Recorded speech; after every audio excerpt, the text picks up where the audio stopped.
સ્થાનિક સ્વરાજ્યની ચૂંટણીને લઈને મતદાતાનો ઉત્સાહ જોવા મળી રહ્યો છે। મહાનગરમાં ક્યાંક બમ્પર તો ક્યાંક નીરસ મતદાન છે। જી હા, આંકડો સામે આવ્યો છે। રાજ્યમાં સૌથી વધુ મોરબીમાં થયું છે મતદાન। 1 વાગ્યા સુધીના આંકડાની વાત કરીએ, મોરબીમાં 31% મતદાન 1 વાગ્યા સુધીમાં નોંધાયું છે। મહેસાણામાં પણ 30% મતદાન થયું છે। રાજ્યમાં સૌથી ઓછું અમદાવાદમાં થઈ રહ્યું છે વોટિંગ। જી હા, અમદાવાદ મહાનગરપાલિકામાં સૌથી ઓછું વોટિંગ છે।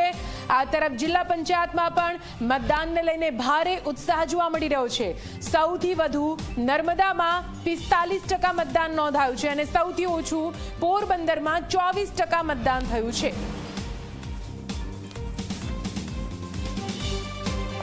તો આપ જુઓ, સ્થાનિક સ્વરાજ્યનો જંગ અને 1 વાગ્યા સુધી મતદાનના આંકડાની વાત કરીએ તો ક્યાંક મહાનગરપાલિકામાં ઉત્સાહ છે, જો કે ક્યાંક નીરસતા પણ જોવા મળી રહી છે। ખાસ કરીને અમદાવાદની વાત કરીએ તો અમદાવાદમાં નીરસતા ચોક્કસથી મતદારોમાં જોવા મળી રહી છે, કેમ કે જે આંકડો સામે આવી રહ્યો જેટલો હોવો જોઈએ તેટલો નથી જોવા મળી રહ્યો। આજ વિશે વધુ વાત કરવા માટે અમારા સહયોગી મિત્તલ જોડાઈ ગયા છે, જેમની પાસે આંકડા છે કે આખરે ક્યાં નીરસ વોટિંગ, ક્યાં બમ્પર વોટિંગ, આખરે આવું કેમ થઈ રહ્યું છે। મતદાતાને વિનંતી જ કરવી રહી કે ઘરની બહાર નીકળો અને વોટ કરો, કેમ કે વોટ તમારી નૈતિક ફરજ પણ છે। મિત્તલ, સીધા આપની પાસે આવીશું। અત્યાર સુધીના આંકડા શું કહી રહ્યા છે, શું છે આપની પાસે મિત્તલ? બિલકુલ નિધિ, વાત કરી અમદાવાદની તો અમદાવાદમાં ક્યાંક ઓછું મતદાન થઈ રહ્યું છે અને આ મહાનગરપાલિકા છે છતાં પણ ઓછું મતદાન અત્યાર સુધી જોવા મળી રહ્યું છે। જોકે 1 વાગ્યા આસપાસનો સમય છે એટલે બપોર પછી ઘણા લોકો મતદાન કરવા માટે જતા હોય છે, પણ આંકડાની આપણે વાત કરવી છે કે ક્યાં સૌથી વધુ મતદાન નોંધાવું છે અને મહાનગરમાં કેટલું મતદાન થયું છે। તો અમદાવાદમાં માત્ર નિધિ 18% જેટલું જ મતદાન નોંધાવું છે, વડોદરામાં 24%, સુરતમાં 21% નોંધાવું છે, એટલે અમદાવાદમાં સૌથી ઓછું મતદાન નોંધાવું છે। અને રાજકોટની વાત કરીએ તો રાજકોટમાં 21.5% મતદાન નોંધાવું છે, જામનગરમાં 21.5%, ભાવનગરમાં 24% જેટલું અત્યાર સુધીનું 1 વાગ્યા સુધીનું મતદાન નોંધાવું છે। આપણે 1 વાગ્યા સુધીના ટોટલ આંકડા જોઈ રહ્યા છીએ। વાપીમાં 25.5% નોંધાવું છે, કરમસદ અને આણંદમાં 28% મતદાન નોંધાવું છે, સુરેન્દ્રનગરમાં 22% મતદાન નોંધાવું છે। એટલે મહાનગરોમાં મતદાન ક્યાંક થોડું ધીમું થઈ રહ્યું છે।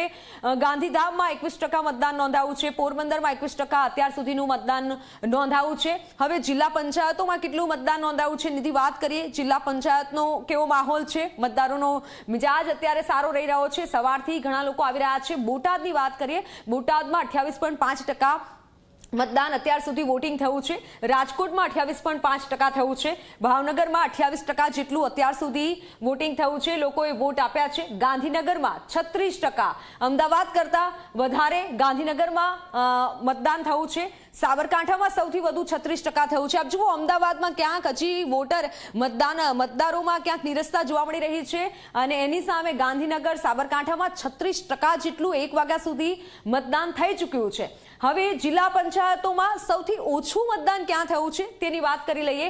બોટાદમાં 28.5 અને રાજકોટમાં 28.5, ભાવનગરમાં 28% મતદાન થયું છે।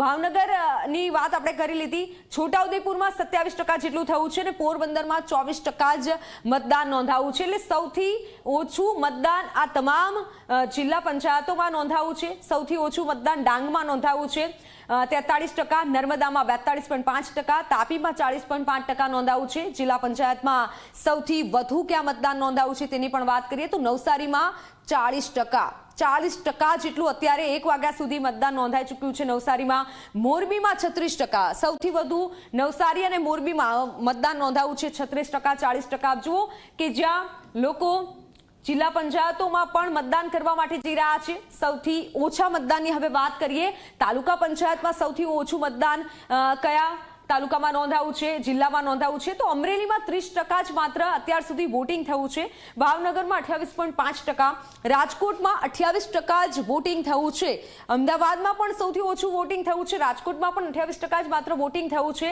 અને હવે વાત કરીએ કે જિલ્લા પંચાયતમાં સૌથી વધુ વોટિંગ ક્યાં થયું છે તો બોટાદમાં 28% અને પોરબંદરમાં 22% જેટલું વોટિંગ થયું છે. એટલે નિધિ, આપ જુઓ કે જ્યાં મહાનગરોમાં ક્યાંક હજુ લોકો વોટ કરવા માટે ઓછા લોકો જઈ રહ્યા છે. થઈ શકે કે ગરમીનો પારો અત્યારે હાઈ છે, લોકોને ગરમી લાગતી હોય એટલે સાંજે મતદાન કરવા માટે જઈ શકે છે. પણ ગામડા, તાલુકા, જિલ્લામાં લોકો વોટિંગ કરવા માટે જઈ રહ્યા છે, પોતાની ફરજ નિભાવી રહ્યા છે.